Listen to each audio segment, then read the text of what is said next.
꾸며졌고요. 그 당시 돈으로 굉장히 비싼 가격에 백부 한정판으로 발간이 됐습니다. 저도 이걸 하나 구할 수 있었으면 얼마나 좋을까 이런 생각을 합니다. 근데 그 시집을 받아든 많은 사람들이 충격을 받았습니다. 시집을 읽고 깜짝 놀랐는데요.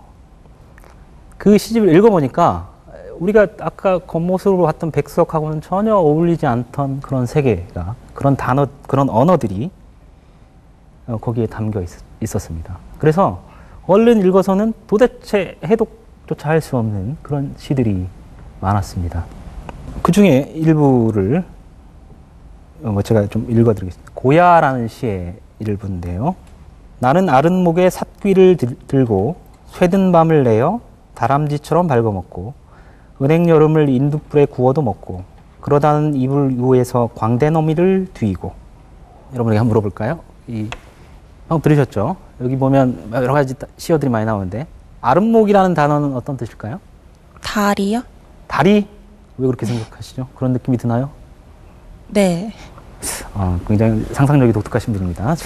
아랫목은 아랫목이라는 뜻입니다. 그러면 삿귀라는 건 어떠세요? 삿귀. 제가 좀 전혀 감을 못 잡겠는데요. 그래도 좀 생각을 한번 해보시죠. 못 잡겠죠. 당연하십니다. 그걸 감을 잡으시면 북에서 오신 분일 가능성이 높습니다. 삿귀는 그 갈대를 엮어 만든 그 자리의 그 귀퉁이 가장자리를 삿귀라고 합니다. 여기 보면 또 쇠든 밤이라는 단어도 있어요. 쇠든 밤. 그건 무슨 뜻일까요? 쇠든 밤은 새들새들해진 밤, 그러니까 좀 시들시들해진 밤을 얘기를 합니다. 당시 사람들도 백석의 시를 읽고 굉장히 당황했습니다. 이 백석이 자기의 고향 단어들을 많이 썼는데요. 평북방언들을. 이 단어들이 너무나 낯설기 때문입니다. 당연히 거기에 대한 평가도 둘로 갈렸습니다. 좋게 평가하는 쪽에서는 이게 이런 그 사투리나 방언들 이런 것들을 많이 쓴 것이 우리말을 살리려는 노력이고 그 옛 것을 얘기하면서도 얘가 좀 이렇게 복고주의나 이런 게 회고주의에 빠지지 않고 좀 세련되게 그려냈다. 이래서 이제 긍정적으로 평가하는 측도 있었고 또 한쪽에서는 굉장히 욕을 퍼부었습니다. 이와 같은 비평가는 백석의 시는 시골뜨기 문학이다. 맨날 시골 얘기만 한다. 뭐 이렇게 얘기를 했고 그보다 더 심한 욕은 오장환이라는 시인이 한 거였는데요. 오장환은 뭐라고 그랬냐면 뻣뻣한 사투리의 쾌감을 느끼는 것은 변태적인 성격 때문이다. 이렇게 얘기를 했어. 뭐 엄청난 욕이죠. 그러니까 그 당시에도 백석의 시는 굉장히 좀 이해하기 어려운, 당시 사람들도 이해하기 어려운 돌연변이 같은 것이었습니다. 그러니까 백석은 다른 사람들의 시를 이렇게 따라가거나 뭐 어떤 경향을 쫓거나 유행을 쫓거나 이렇지 않고 철저하게 자기 스타일로 시를 썼던 겁니다. 그 나와 나타샤와 흰 당나귀에서 봤던 것처럼 세상 같은 건 더러워 버리는 것이다. 그러니까 그런 것들은 신경 안 쓰고 자기 스타일대로 살겠다는 거죠. 지금부터는 이제 좀 다른 얘기를 하려고 그러는데요. 이제 백석의 이력과 이제 그 연애담 뭐 이런 것들을 말씀드렸으니까 어떤 시인의 작품을 알기 위해서는 그 시대에 대해서 좀 알 필요가 있습니다. 그래서 1930년대라는 시기가 어떤 시기였는지 조금 더 자세하게 말씀을 드리려고 합니다. 1930년대를 대표하는 단어는 뭐 근대화 식민지라는 단어입니다. 1930년대가 되면 본격적인 근대 문명이 도입이 됩니다. 그 새로운 문명이 들어오면 그것에 가장 열광하는 것은 역시 젊은이들입니다. 젊은이들이 열광을 하고 그걸 따라가고 흉내내고 이런 데 바쁘죠. 그래서 그 당시 그런 젊은이들에 대한 어떤 비판, 풍자들이 많이 나왔는데요. 이렇게 만화 몇 점을 보시면서 제가 설명을 드리겠습니다. 이 남자가 있는데 모자를 쓰고 그 서양식으로 양복을 차려입었죠. 또 손에는 지팡이도 짚었습니다. 이게 당시 유행이었습니다. 모자 쓰고 지팡이 짚고. 근데 이 남자는 지금 뭐라고 했냐면 그 옆에 설명이 붙어 있는데 여자들을 탐색하고 있습니다. 어떤 여자들을 사귈까? 어떤 여자들이 잘생겼나? 이걸 이렇게 탐색하고 연애를 하려고 이렇게 몰두하고 있는 그런 모습을 그리고 있는 그림입니다. 그러니까 그 서양식 유행을 쫓으면서 연애에 몰두하는 당시 청춘들에 대한 풍자인 거죠. 그리고 두 번째 그림은 여성의 그림이죠. 이 여성도 자세히 보시면 양산을 쓰고 구두를 신었죠. 손에는 또 핸드백을 들고 있습니다. 뭐 지금처럼 화려한 그 명품 핸드백인지는 잘 모르겠지만 하여튼 핸드백을 들고 있고 가장 눈여겨보실 부분은 치마가 짧다는 점입니다.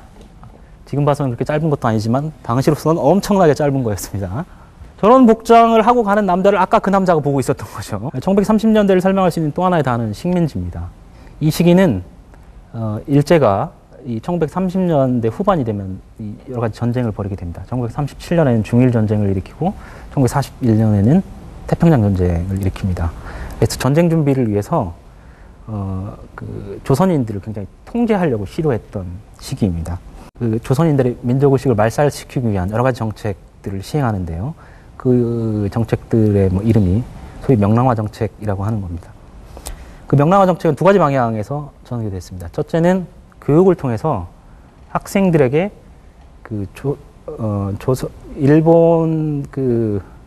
일본의 충실한 국민, 신하로 이렇게 살아가게 만드는 황국 신민화 교육을 강화합니다. 두 번째는 교육이 아니라 어떤 경찰력, 물리력 이런 걸 동원해서 조선인들을 철저하게 감시하고 통제하고 억압합니다. 뭐 검열도 하고 신문, 잡지, 영화 이런 것들에 대한 검열을 통해서 그 일제 반발한 저항하는 것들을 이렇게 억압하려고 하고 또 이제 그 전쟁 수행에 방해가 된다는 것들은 뭐 여러 가지 뭐 퇴폐하다거나 난잡하다거나 불온하다거나 이런 이름을 붙여서 이렇게 제거하려는 노력들을 하게 됩니다. 그러니까 1930년대라는 시기는 근대에 대한 어떤 열망들, 근대에 대한 동경, 뭐 새로운 근대 문명이 들어오면서 거기에 대한 어떤 그 동경들이 높아가던 시기이고 또 하나는 식민지적인 억압들, 민족적인 것들이 이렇게 말살되어 가던 그런 시기였다고 할 수 있습니다. 이런 시기에 어떤 시인들은 그럼에도 불구하고 이 생경한 외국어들을 이렇게 시에 담으려고 노력했던 시인들도 있습니다. 근대를 쫓아가야 된다 이렇게 생각했던 시인들이죠. 또 어떤 시인들은 뭐 민족이나 집단적인 문제보다는 자기 개인의 내면 뭐 이런 것들에 대해서 시를 쓴 시인들도 있습니다. 그런 상황에서 제가 보기 백석은 그런 민족적이고 집단적이고 이런 것들이 말살되어 가는 상황에서 백석은 우리의 전통적인 것, 민족적인 것들을 지키려고 했던 것 같습니다. 그래서 전국을 떠돌면서 사라져가는 말들, 사라져가는 기억들을 수집하려고 했던 겁니다. 우리가 잃어버리고 있는, 새로운 시대를 맞아서 잃어버리고 있는 전통들, 공동체의 기억, 이런 것들을 자신의 시 속에 담아내려고 했던 겁니다. 물론 이런 시인들은 그 당시에 뭐 덜어 있었습니다. 백석 이외에도. 그런데 그 다른 시인들과 구분되는 백석만의 가장 중요한 특징이라면 백석은 그러한 생각들을 음식이라는 것에 주목함으로써 말하고 있다는 겁니다. 다른 시인들이 정치나 경제 뭐 이런 거에 주목하고 있을 때 백석은 음식에 관한 시를 많이 남겼습니다.